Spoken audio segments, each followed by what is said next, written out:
Live. All right. Well, Okay, going live. we're live, so let's see what happens. This should be fun. Mm-hmm. All right, so benefit down. God, my computer's running ass slow.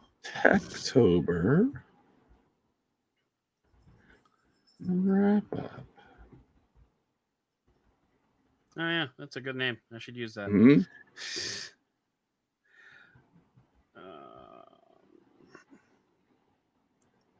Okay, there's that on the main name thing, and I don't know if we'll be able to see viewers or what. I have no. So I really don't know how this works, and it's great. So we're gonna try it. So I am just gonna start off by saying hello and welcome to the Doubting Hello. Thomas monthly recap. I'm not talking to you. I'm talking to them. You know, All right. the Well, start it them. over then. Start it over. Start it over then. No, we're keeping this. We're live, baby. This is going out there. So, hello and welcome to the Doubting Thomas monthly recap. I am your host, Adam Doubt, and joining me, as has become a monthly tradition, is Mr. Cliff Thomas. Hello. Hello, indeed. And we are going to be, just like we have months and months before, we are going to be wrapping up kind of like what happened in October. And October was a weird month, it was a crazy month. And of course, it ended with a holiday, which screwed up our recording schedules, which is why it's November 2nd we're recording this. So sorry, patrons. You'll get this earlier still, don't worry. But we're also doing something different because we are actually broadcasting on the YouTube channel, and nobody's here now, but that's okay. But maybe we'll pick up some friends along the way. But we're not going to let anything get in our way because we have a lot of ground to cover. So much to talk about. Yeah. So, all right. So, starting off at the beginning of the month, we had a contest this month, and this contest is still technically going. I think I said November 3rd was when I was going to stop it. But anyway, so yeah, the contest was for you review questions for the Blue G90 Pro, the Rebel 5G from T-Mobile, and Cliff Thomas's review that's coming up this week, the Moto Edge Not Plus. And we got some questions. We got some good questions. We had some really good questions actually for the U review segments, and I still have to forward over Cliff's questions for his review so he can include them. So remind me to do that tomorrow, Cliff, if I haven't already sent it to you. But yeah, we had some great questions and some great participation, and a couple of y'all are going to be getting a tablet. That's going to be fun. So we started off the month by looking at those two tablets, and the one thing that I wanted to just kind of emphasize, I kind of mentioned this during the comparison itself, but turning a tablet into a smart screen is such a smart idea because, like, in between uses, a tablet basically usually ends up like sitting on a shelf or something, and so like turning it into something useful is actually a really good idea by Lenovo, and I'm really glad that Lenovo did it. I mean, it's honestly what a tablet should be in. I mean, it kind of is for all of us anyways, just something that we consume content with. Yeah, so just having it be that extra thing makes it that much more useful. That's what I would want to, what I've always wished for a tablet to be. They finally did it. They did it. Yeah, and there were a couple of foibles when it came to the actual execution of it. I would say more so on the Lenovo, the Alexa version of a tablet. They've got some issues to iron out with like the Bluetooth connection to that speaker. And I don't even know why they went with Bluetooth, because you actually have a physical connector in the dock. So it's like, why not just, route stuff through that? But I don't know. I'm not an Bluetooth engineer. is just kind of troublesome sometimes anyway if you don't have it sorted out.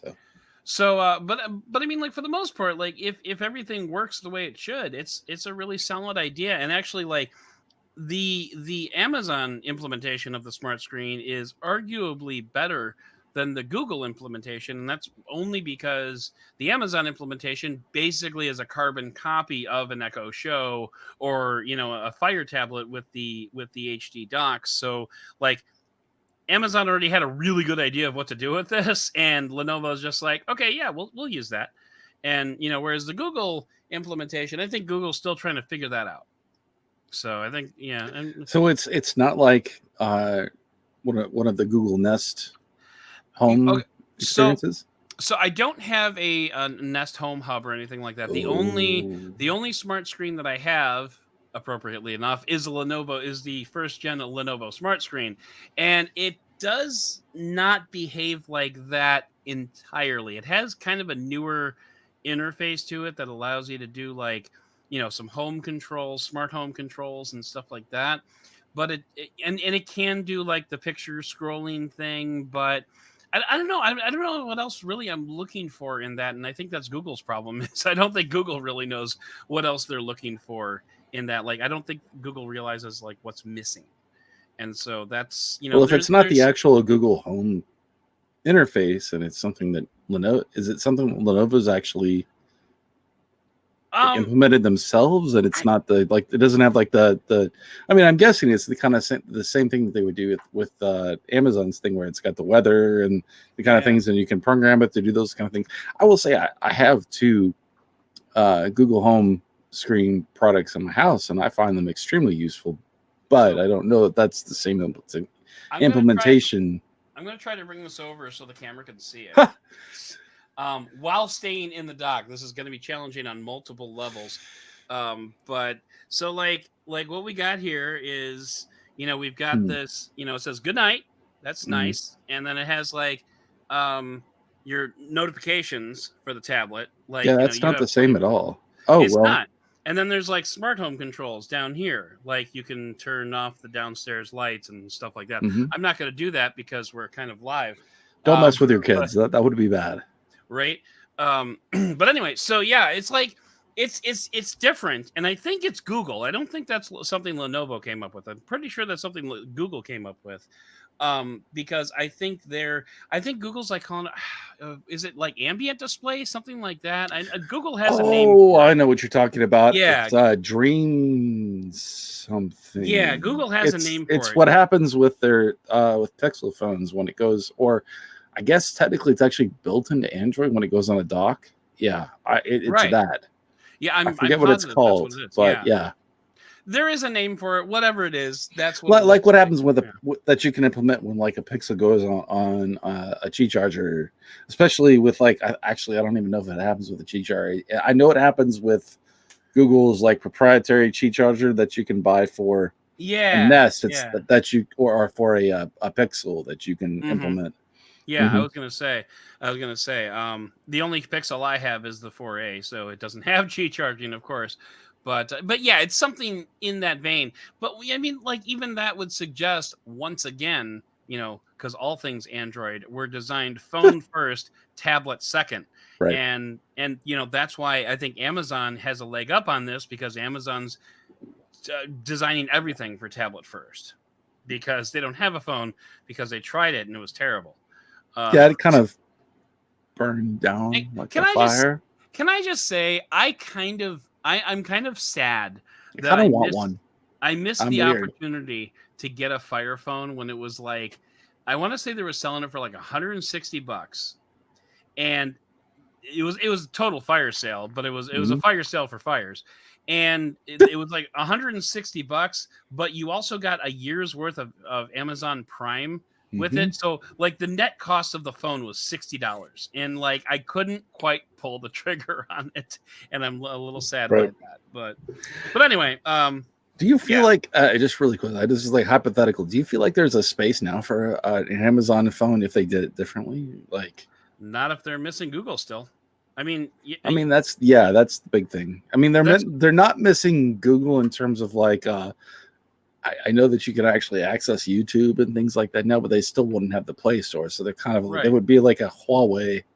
Right. And if it goes back to my, my Fire HD8 review, when I was talking about, yes, the App Store in the Fire tablet is fairly extensive, but like a lot of the apps are like abandonware Yeah. or things that people threw together just to like as cheap as possible just so they could say that they were Mhm. on that store. I mean, it's not a good experience. Like the apps that are there are not good. And I think if you try to shoehorn those into a phone form factor, that would be terrible. That would be all Yeah. different kinds of terrible. I mean, So yeah. that is the reason that they have the unlocked phones that they sell with the the Amazon stuff on top of it. Yeah, That was the best solution. I right. haven't really considered like would that work now with Amazon. I still don't.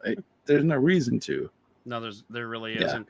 But speaking of unlocked phones that you can buy on Amazon, our first review for the month, and this is the first of. Okay, so I counted it up once. I want to say it was 7 reviews over 9 weeks that we're doing.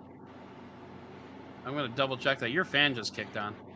Uh, is it one? Okay, so we got 1, 2, 3, 4, 5, 6, 7 reviews over a course of 9 weeks.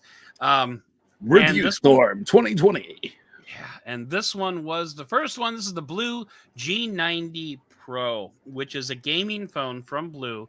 It's the only flagship that they're going to be releasing this year. Like Blue used to have like an avalanche of phones every year, but they're kind of reining things in this year. And they've got this phone, this Blue G90 Pro for 200. It depends on when you buy it. It was either $200, $250, and they called it a gaming phone. I mean, like the reviewer's guide was chock full of like Fortnite stuff, and like so I'm going over the specifications. Like this is before I even got my hands on the phone, Mm-hmm. and I'm going over the specifications. I'm like MediaTek, and I got to the 4 gigabytes of RAM, and I'm like, there's no way this is going to be a gaming phone for 4 gigs of RAM. First of all, the G90 is actually like that's the signifies this is one of their gaming oriented processors, right? Like that's like the one to me, like that's like the one thing with the specs of this phone. I think we should just right.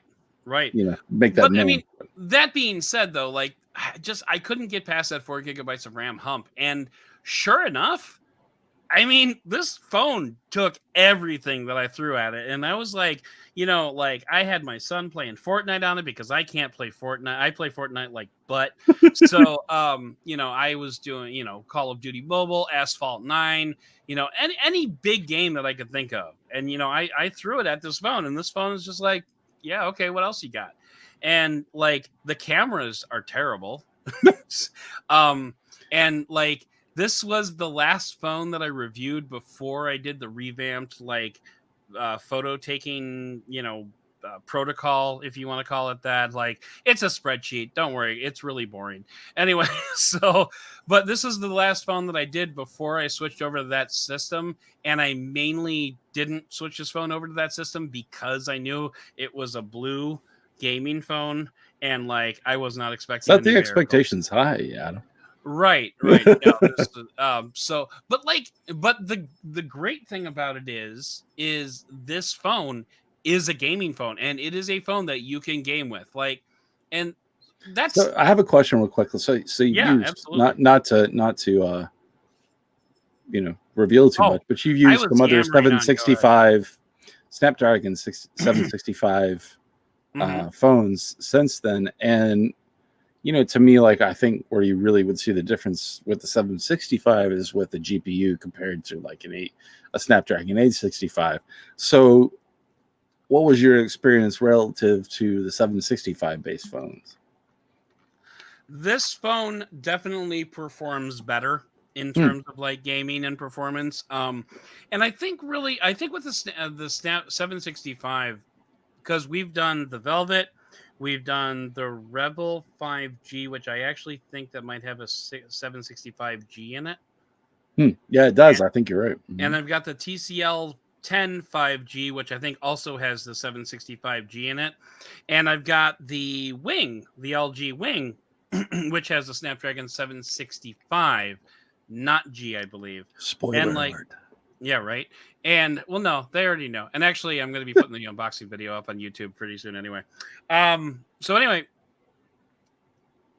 I think the G actually does make a pretty big difference Hmm. when it comes to the 765, because Mm. I've tried doing gaming on the Velvet and on the Wing, and it's not great. I mean, like it can muscle its way through, but it's not a great experience. But with like both of these phones from TCL, the Rebel 5G, which TCL built as an ODM, Mhm. and the TCL 10 5G, those phones are able to handle like Call of Duty Mobile, which is not a very intense game. I know that, but like it, the 765 by itself was kind of hiccuping a little bit, even just doing something like that. I also discovered with the Wing, which by the way we have viewers now, so I'm going to hold it up for the Wing, which it's off right now because I think the battery died. But anyway, so like I'm sitting here playing, playing a game with it, and like as I'm like moving my finger up, I'm starting to rotate the screen a little bit, and I'm like, oh, yeah, like so like because I mean this thing moves pretty easily. Like you can, just with like one finger, you What can. you guys aren't seeing is like his, because this is a video podcast, but Yeah. for the audio version of this, what you can't see is like he's holding it in the screens. You can just see like it's like a millimeter out, just retro. Yeah, right. And when you're trying to game, that's no bueno. Mm. But I mean, this phone is just fascinating, and I think we'll have a lot more to say about this phone next month. But it fascinates me. The reason I was asking is because yeah, going back to the blue typically, or I should say, MediaTek, which is the system on a chip, which this is based, typically just uses like the reference Mali ARM GPU with any of their processors that they put out. And I don't know what Blue has done, or I'm sorry, what MediaTek has done as far as including like, I don't know if they have like a gaming optimized GPU that comes with this. That's why I was really curious, because this is a $200 to $250 phone. Mm-hmm. Would it compare? Because I remember you saying and just talking to me offline about how this actually ran games. I'm like, versus the 765, which he's kind of referenced to me also in that same way, like offline, was not good. So I'm just curious. Yeah, I'm not sure exactly how MediaTek is doing their stuff there, but it's working. I mean, it's doing good stuff, and like. And I should also point out, like when it comes to like stuff like GPUs and stuff, that's kind of why you're on this podcast, because you definitely know more about it than I do. But just from a user perspective, when you're trying to which use is the this most thing, important thing, you can definitely tell the difference between something like the Helio G90T, and I just had to make sure I got all the alphabet soup right, and the 765, and even the 765G. There's definite differences in between there. I think that's just more of a. I think that's just a clock speed thing with the G, or because I don't think it's a GPU thing. I think it's just a little more optimized. Yeah.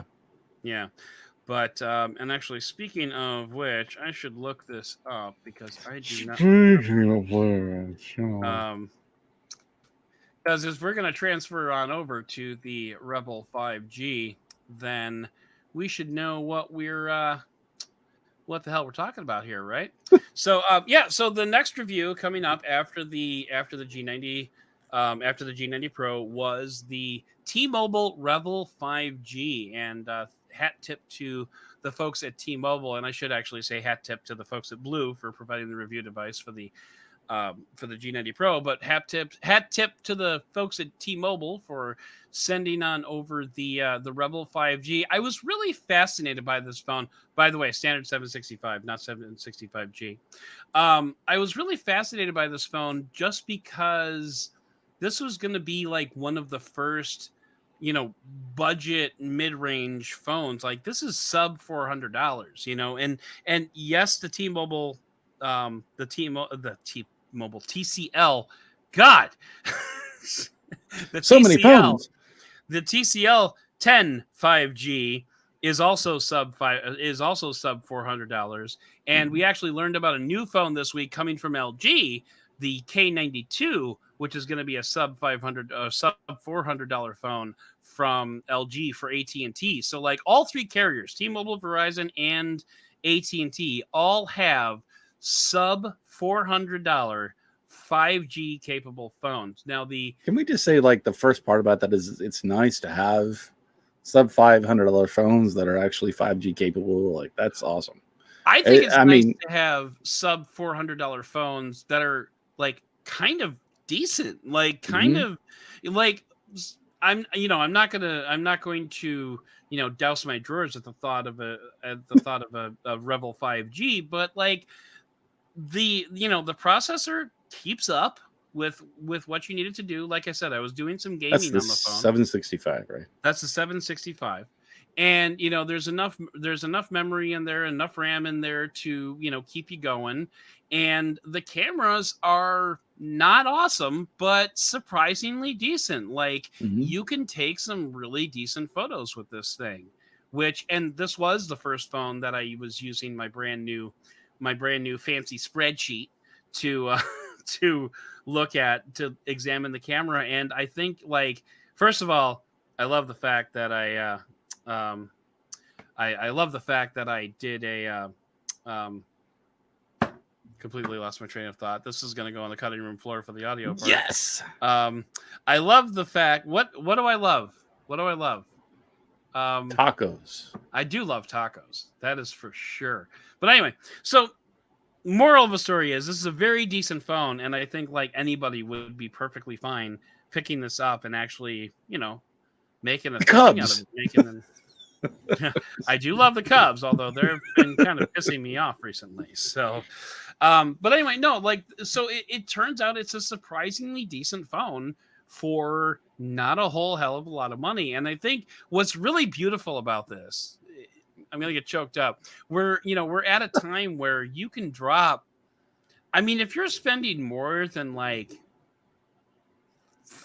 I'll say $350. If you're spending more than $350, there's a good chance that you're going to get a very solid fundamental phone. Not the greatest in anything, but it's going to be a phone that you can live with.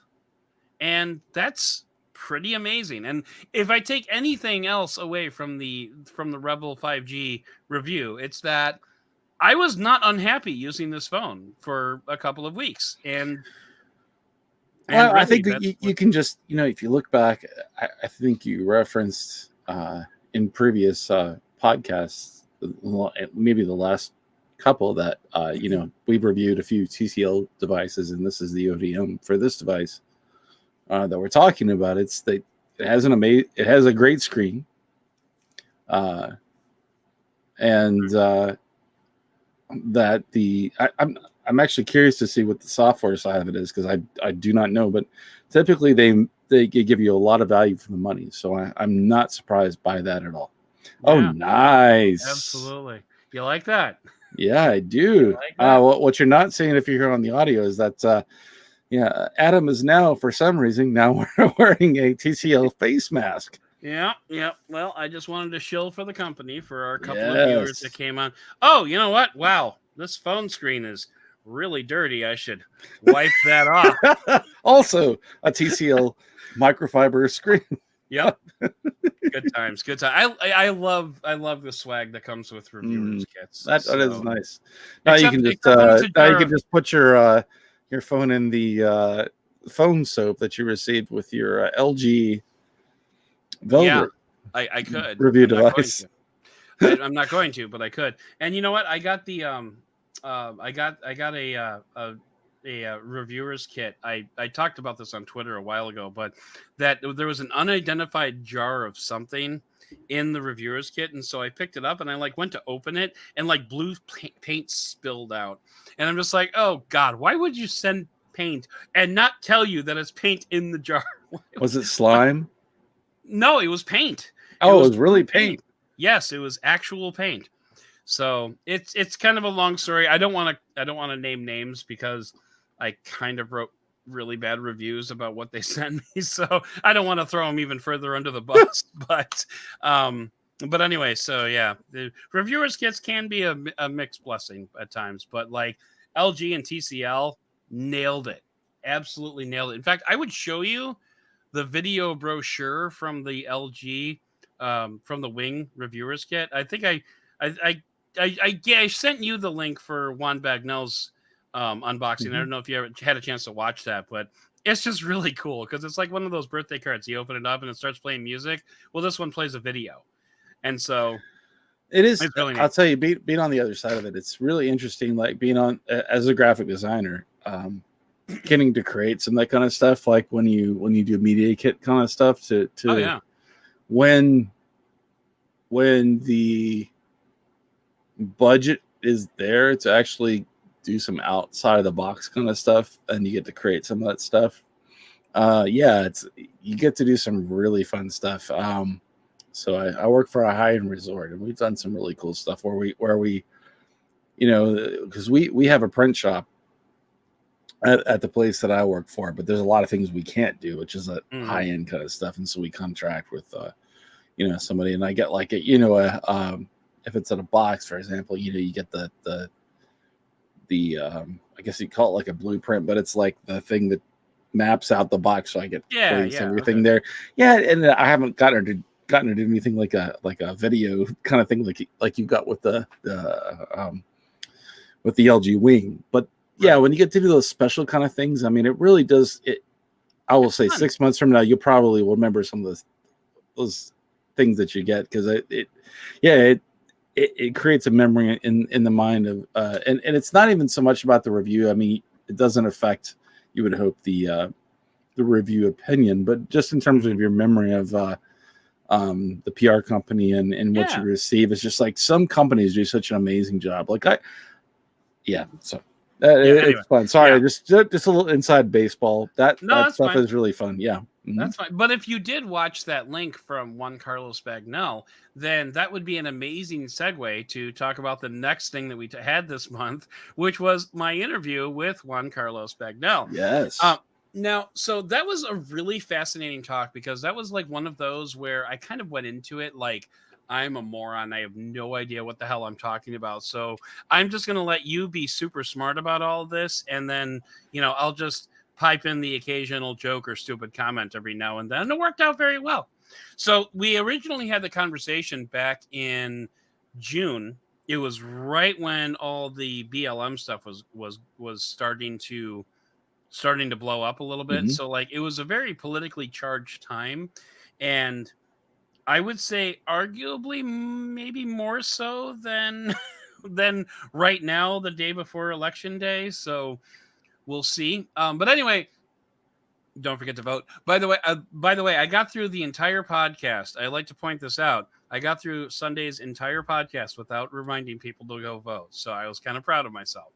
But anyway, so like Juan has kind of made a career out of talking about the political aspects of various various technologies, net neutrality and the breaking up big tech and all the hearings that were going on over the summer with Amazon and with Google and with Facebook and with Apple.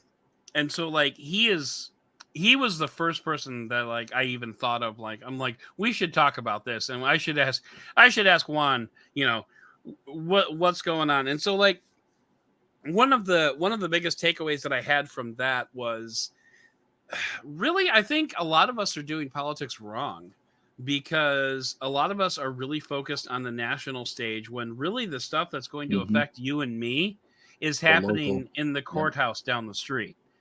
Or happening in City Hall or at a town meeting, which is being streamed because it's 2020.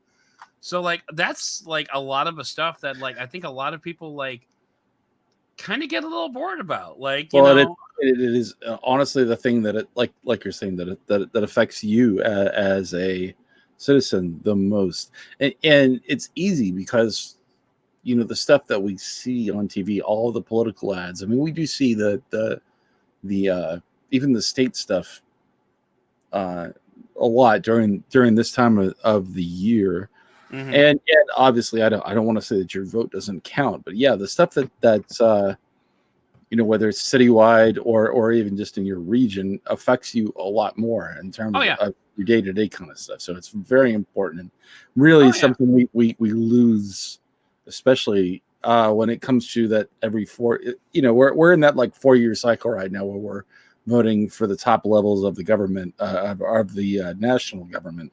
Right. But yeah, that matters the most. What we're talking now, the local stuff.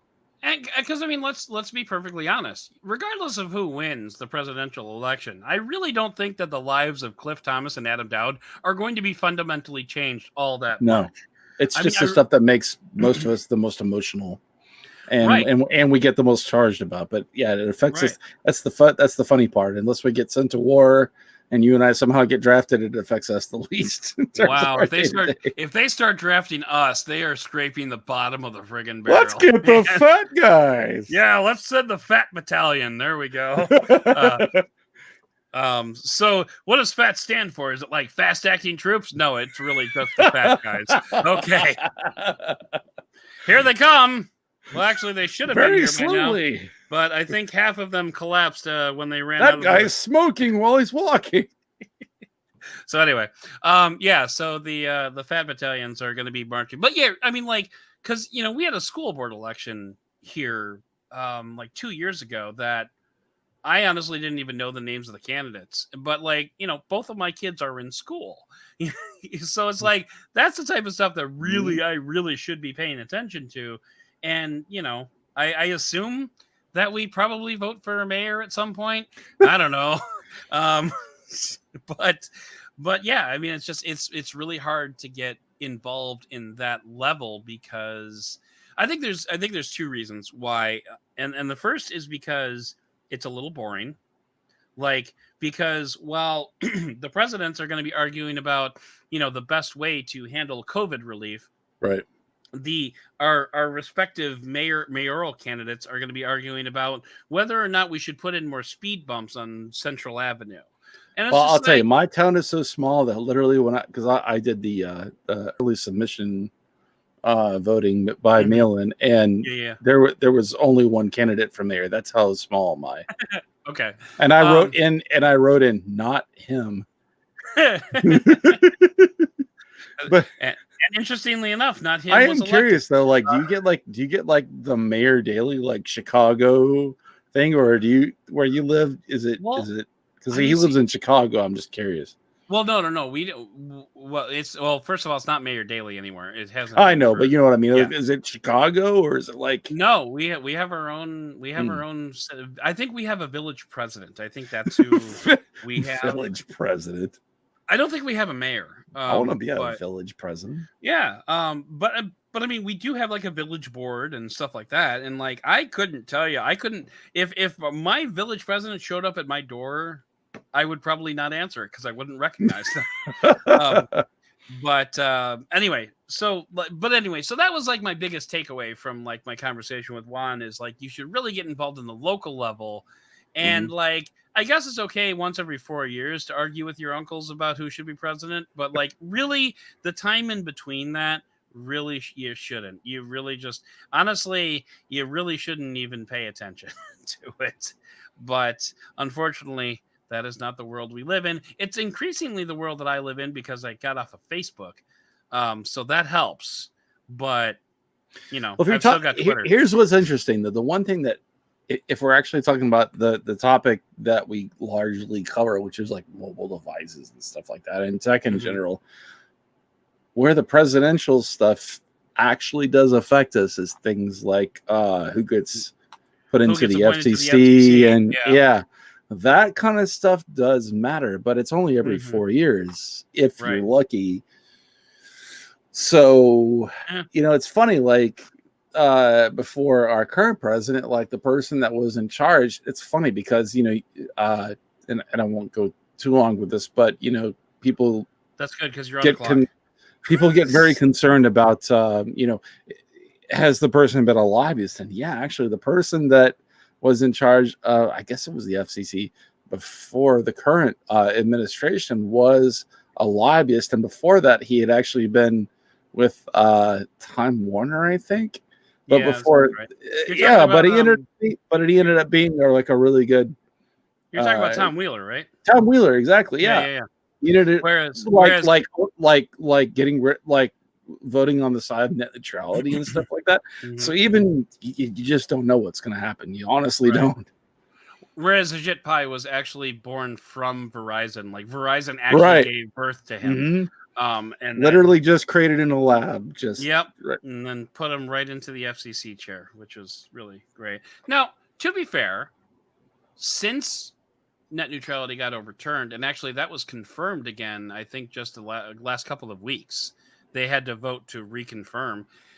Since then, I haven't seen a whole lot of net neutrality hijinks going on.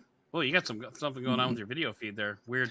Yeah, I do. I'm gonna try. But anyway, what do I do? I don't know. Maybe just run with it. But anyway, I haven't seen a whole lot of net neutrality hijinks going on in that regard, which I suppose is good, you know. But it also doesn't. It also means that maybe they just haven't gotten around to it yet. So wait, remind me, Cliff, before we got on there, which one of us was bragging about our webcam? I don't remember. Was it? I think it's definitely more. No, I actually, we can cut this out. But I had the same exact problem with another podcast that I was on using the service. So, oh, okay. So not had these problems before. Although, right now, this is great live TV. I'm gonna go take. You do break. have like a Matrix thing going. I'm gonna go and use El Bagnell. I am sorry. You cannot do this when we go live for reels. I'm just saying. I know. All right, go ahead. I'm just going to carry the conversation myself because, let's face it, 75% of my podcast is just me talking anyway. So, but anyway, we should probably move on because I kind of ran out of political things to talk about. But so that's going to bring us up to our final topic. Actually, I'm going to go ahead and just open up the floor to this one because I can. The final review that I did for the month of October, which actually published on November 1st, but technicalities, whatever, was the Samsung Galaxy S20 Fan Edition. And I know, Cliff, you have the S20 Fan Edition, and you are not on microphone right now. So when you come back, I'm going to ask you a question relating directly to the Samsung Galaxy S20 Fan Edition, but I'm not actually going to say Samsung Galaxy S20 Fan Edition, and I'm going to watch you try to answer it, and it is going to be delightful. Now, personally, I find this phone to be an amazing set of compromises. Like, it is a baller phone. I am very much enjoying it. It will probably be my daily driver once I'm done with all these other reviews, which is going to be really cool. I've got the iPhone 12 Pro coming at the end of this week, which is going to be interesting. So anyway, I'm just going to go ahead and toss it back to Cliff because he's about to put his headphones back on. So that's what I think about it. Glitchy. Cliff. What have your impressions of it been so far? Fantastic. Is that all you got? So my opinions are always limited, as always. While you were gone, I went ahead and transitioned over to the Samsung Galaxy S20 Fan Edition, and I told the audience that I was just going to carry the conversation since this was mostly me talking anyway. But and then I told them, good to know on the phone that I actually own. And then I told them that I was going to throw a question to you as you sat down, not telling you what phone that we were talking about. So you did well. You did very well. I have to actually close my door right now, or else we'll have a cat in my lap in about 2 seconds. I mean, I'm personally okay with our feline friends, but you are welcome to go close that door. All right. And then I should transition over to the wing and then ask you a question about that. No, I wouldn't do that. Anyway, I don't even know what that was that you were talking about. Although Samsung my video Galaxy is still glitching and it's wonderful. Yeah. It makes me look like I'm running at a range and or in a movie I'm in a war zone and I'm about to go You do live in Virginia. So I'm just saying. So no, anyway, I'm going to go ahead and transition over to the Samsung Galaxy S20 Fan Edition. I was just telling people that it's a baller phone, that I really enjoyed it, that I didn't like it as much as the Pixel 4a, but at least this one I can actually quantify why I like it. But anyway, I was gonna throw it over to you. Opinions about it now. Yeah, right. I was going to throw it over to you and see how you were enjoying the phone, because I know you picked one up as well, even though you're supposed to be in the middle of reviewing the Moto Edge, not Plus, but that's a different conversation. So what's interesting is, here's what's funny. I have an S20 Plus 5G, and I also have a Note 10 Plus. Okay. So I'm about Samsunged out as much as I could be for like the past 6 to 10 months to a year. I will tell you, I actually like the Fan Edition 20 more than either of those phones. Really? Okay. What is it about them that you like more than the more expensive predecessors? Well, it's everything that I like about those other two phones, except. And I think you'll appreciate this. Number one, I really like the fact that it has a flat screen, which is really going to make you laugh. Considering I also really like which that review is coming out soon. But I also really enjoy the waterfall screen on the Moto Edge. Right. No, see, in terms of the flat screen, I'm inclined to agree. However, I did find it just. You said you had phantom touches on the Fan Edition. Not phantom touches, but I mean, like, these are it's literally on the podcast that you put out. No, phantom touches. It wasn't I don't know if I said. Okay, I meant touches, accidental touches, like, because like my fat rolls over the side of the phone and touches it and touches the screen, and the screen's like, oh, you want to be over there? Okay, let's do that. And like goes all in on that, and then like you're like, no, I didn't want that at all. So like when I was. And I very briefly described this in the review, but I said that the S20 Fan Edition was a two-handed phone, because I would have to hold it with this hand and deliberately point with my finger with this hand and like draw over it like I was holding one of those little breakfast sausages. You do have breakfast sausage fingers. I have thin, like. Well, maybe they're sort of balanced. My wife has like piano fingers. If people look at their hands, she's like, people come up and like, you should play the piano. I do not have those. But anyway, I kind of. So the thing about the S20 FE, and I'm sure if you're a smartphone fan and you've considered this phone, you may have read reviews. I would say I think I agree with all of the points that they have made about it, and in that I think it's actually my favorite phone that I've used in the past 2 years. Okay. Hey, can you confirm something for me? Because you're the smart guy on the show, and I'm still the idiot. I read somewhere, and I couldn't confirm it anywhere, but I put my neck out, and I said this in the review. But the Fan Edition moniker has only ever been applied to the Note 7. The Note 7 when it was recalled, and then they just put it out in Korea, and it was just the Note 7 Fan Edition. But that's the only other time that they've ever used Fan Edition. Correct. Okay, so like, because that like whole thing threw me. I'm like, why are you calling this? First of all, I'm not sure what Fan Edition means. I don't either.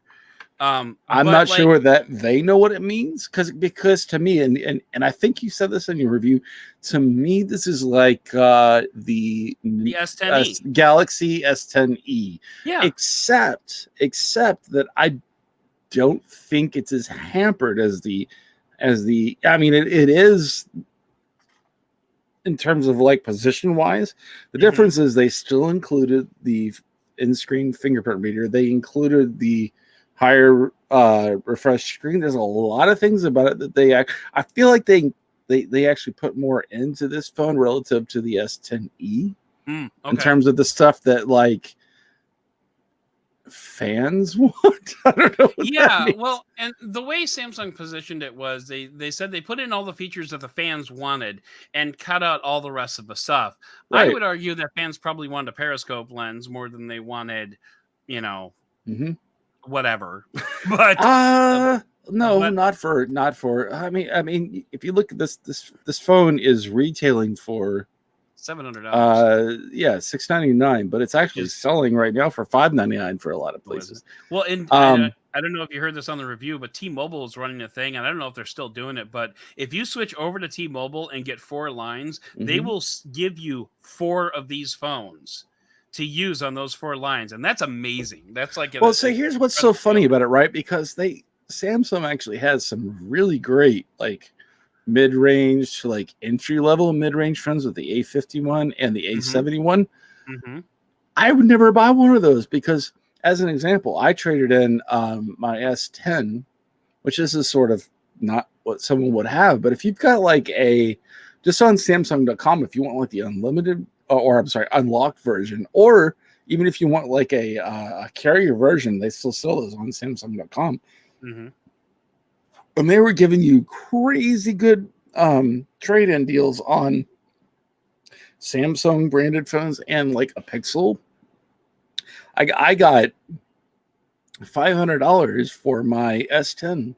Mm. So I bought this phone for basically $200. Yeah, that's basically the deal I got too. Right. So, Which which is very similar to what carriers are doing, just on trade-in. And I got mine mhm. unlocked. The difference is I'm on Verizon, and I don't have the millimeter wave version, but I don't Yeah. really care about that because I can't get that anyway.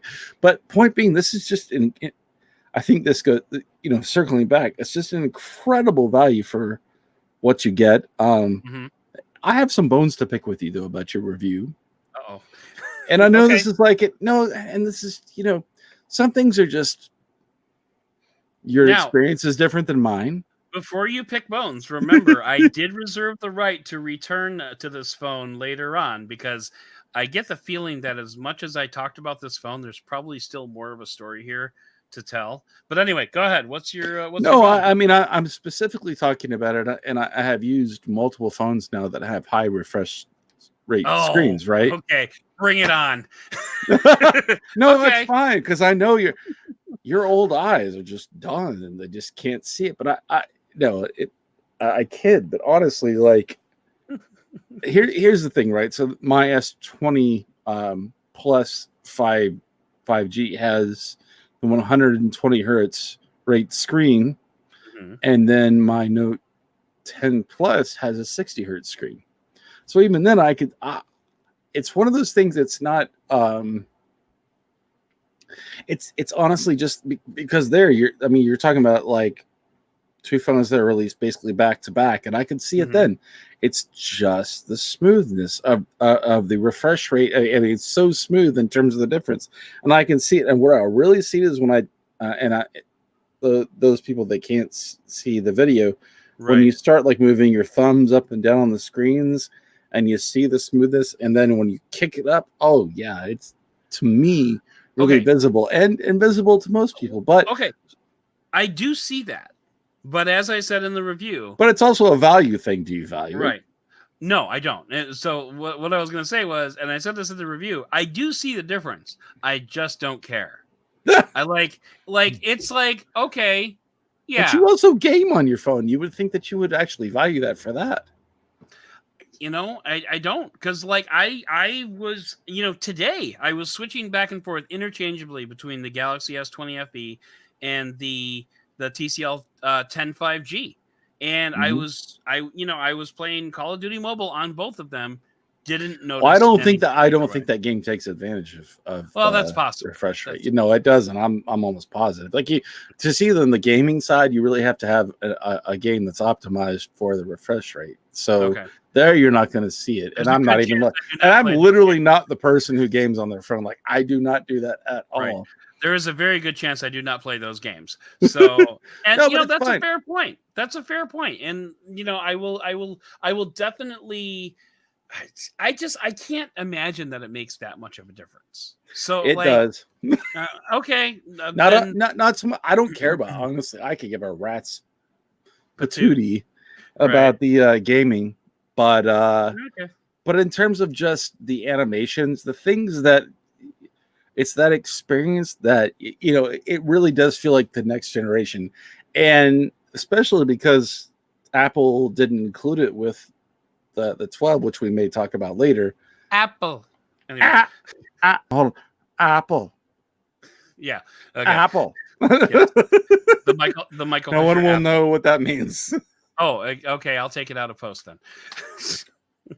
But anyway, so no. I mean, I very, very legitimate concerns. Like I said, I just don't care. Maybe if I ever do start playing a game that can take advantage of it, I'll be like, "Wow, this is amazing." Maybe that'll happen. I just don't. I would think if you were playing like what is it? Not Command and Conquer, but it's an old reference. But those first person shooters that you play. If you get them at like 100 Mobile, yeah. Call of Duty Mobile, that's what I was thinking of. Okay. At 120 hertz, I think you would see the difference. That's very possible. Or at least you might, or you said you saw it, the difference but maybe you would value it more. Maybe I would value it. Yeah. Mm-hmm. That's very possible. So, circling back to the S20 FE real quick, I will say, I think the one thing at first I would say I really do wish that they had included was 8 gigabytes of RAM. I feel like this was not so much a money thing as much as just a separation from their other product thing. I don't really see a difference, but I really feel like a phone that has at $700 should have 8 gigabytes of RAM. Especially in the future, I could definitely see that becoming a problem. But for now, I'm inclined to agree that the other thing that I'm saying real quick is because it's basically the same experience. Otherwise, as to me at least, the higher spec S20 line is that, and I'm wondering if this is true. In fact, I actually tweeted about this earlier, and one of our friends, Ricky Cadden, who is a big Samsung fan, said this is definitely a thing. Although I think he's just speculating, is that right now you can go out, and if you're an unlocked S20s Plus or Ultra user, you can get the new UI beta. Okay. You can't get it on the FE, and even now I think for like anybody that and carriers kind of, but if you're unlocked, you can get the November security patch. Right. It's not available on the FE, and so I tweeted out basically like why. I'm wondering if Samsung is going to treat the FE like a redheaded stepchild. Like, is it not going to get the same support? Right. I don't know why they would, because this is probably going to be their top selling S series this year. Wouldn't surprise me, because if I remember correctly, the S10 series, the S10e did very, very well. That was like a good portion of their sales. I don't know if it was the top sales getter, but it wouldn't surprise me if and that was a really great phone too. But also, you have to consider that the other S20s have 6 months on it, in terms of sales numbers. So it'll be a while. Consider, like, in terms of hardware, it can't be that hard to roll it out. It's just more. I mean, why would you slap your users in the face? I don't get it. Yeah. Like, I don't understand why they would be like, well, if you get the slightly more but I mean, that seems to be I don't know. I don't want to say it's a thing. It is a newer released phone, but I have the unlocked version. We'll see in a year. I hope that's not the case, because this phone really, I would love to encourage people to buy it if you're considering the S20 series, because it really is 95% of what you get with an S20 Plus. Because I have both. Right. I mean, and honestly, I feel like it's actually, and I think you would confirm this, probably better to use other than the RAM because of the flat screen. And I like the fact that it has the polycarbonate back. I love it. It feels so good. Yeah. Me too. So I finally got a case for my phone, by the way. So like the day after. Yeah, you said it was slippery. I I mean, I don't have the same experience as you, but Yeah. still. It was. But anyway, all right. So we kind of need to move on and actually kind of wrap things up. But before we do, we have some shout outs that are coming. Yes. And the first will always be Cliff Thomas, as long as he continues to stay at that $5 tier. But we've also going to include Michael Keeper. We're also going to include Johan Bresky, Neil Wilson, and we have 2 new friends this month. Yay. We have Scott Brady. And I'm actually going to make it a point to shout out new patrons, whether, regardless of what tier they are. So actually, I guess I should shout out everybody since this is like the first time I'm doing it. We're going to say thank you to David Lee. We're going to say thank you to Zachary Palmer, Michael Hall, Tristan Rayner, Josh Stone. And I think that, okay. And then we have our 2 new friends. We've got Scott Brady. And then I think this is pronounced Ileana, but I'm going to go with it. And that's Ileana. No, it's ENA. Otherwise, I would have guessed that. But yeah. So anyway, I'm going to say thank you to all those patrons, and going forward, any new patrons that sign up, they will be getting a shout out on the monthly recap, in addition to the $5 or more patrons. Thank you. So it means a lot to me that, like, people are starting to do this thing, and it's really cool. So we're not even close to the black, but we're making progress. So anyway, so I just wanted to kind of wrap up with like what's coming up, and I alluded to this in the last podcast, but let's just go ahead and edit out that cough. Let's go ahead and edit out, and let's go ahead and share the calendar coming up. So this coming Sunday, we have the Moto Edge Not Plus, courtesy of Cliff Thomas. Mm-hmm. After that, we have the TCL 5G on November 15th. After that, we have the iPhone 12 Pro from me, thanks to Apple for not sending me a review unit. And after that, to round out the month, on the week of Thanksgiving, I'm gonna run an interview that I actually just did with a guy named Adam Levine, who has been podcasting about. I love Maroon 5. I know, right? Not the same guy, although that did very much affect my research into Adam for the intro. But anyway, no, he's a cryptocurrency guy, and he was talking about he's been podcasting about cryptocurrency longer than I've been podcasting. So, but anyway, yeah. So that was a really good conversation, and then. Beyond that, right now, what we're looking at for the December is we've got the Wing, and then we're going to close it out with a few interviews that I've done over the year that haven't made it to air yet, because I need to have a stress-free December. Mm-hmm. But anyway, we all need to have a stress-free December. Yeah. So there might be some more devices coming for review. There is going to be one story that is definitely going to YouTube. I don't know if it's going to be a podcast story or not. I think it kind of depends, but I'm going to share my screen here real quick, and I have to, actually, yes, I am. Okay. I'm going to share my screen, and you can ignore all the porn tabs that I have open here. And so this, I don't know if you could see it. Can you see it? I can't see it, but maybe they can. You can't see it? Okay. Well, anyway, what is on the screen in front of you, me, at least me, I don't know about you guys, but is the map that I'm going to be driving next weekend. That is I'm going to be covering basically the entire Chicagoland area, from the Wisconsin border down to the Indiana border and all the way out to Rockford. And I'm going to be testing 5G on all 3 networks. Oh, that's awesome.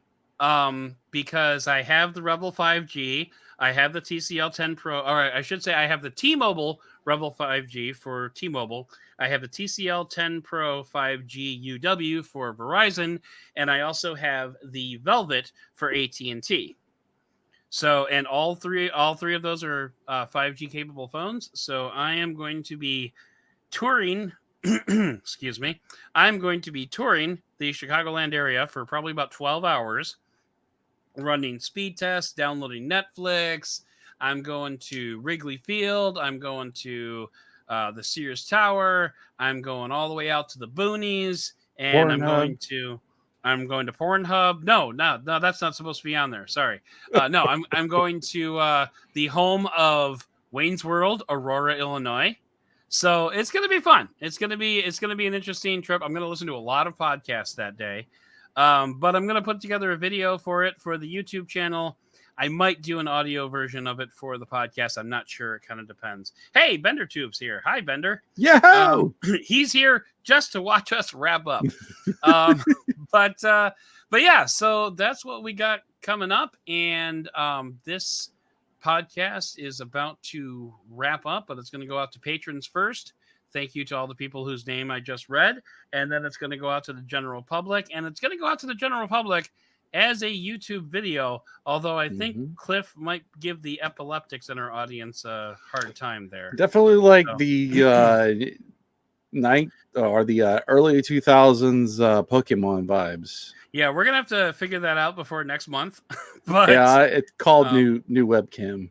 But and also just so patrons and everybody else know, I think probably where possible going forward, patrons are going to get the full interviews with people that that I talk to, and everyone else will get the interview as well. But it's going to go out as a video interview, not as a audio interview. So I think if we give a little video content, it's going to make it a little bit more relevant, and I think that'll be a much better time for everybody. Should we promote the fact that? Maybe we can just cut this right here and say, are we going to make these monthlies live like this?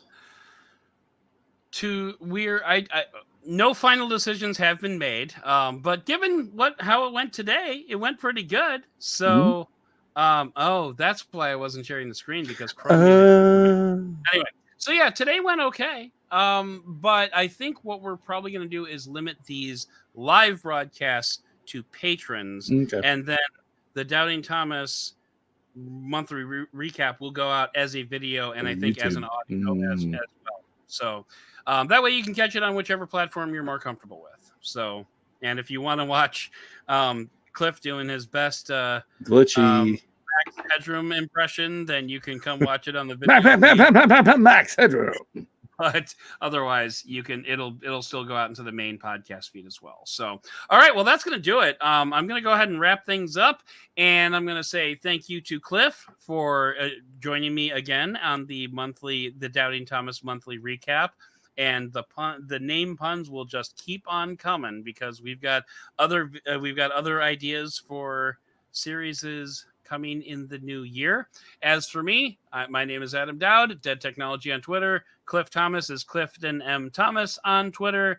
And I thank you for listening and for giving us the benefit of the Dowd. And the beard is out. All right, I'm going to stop.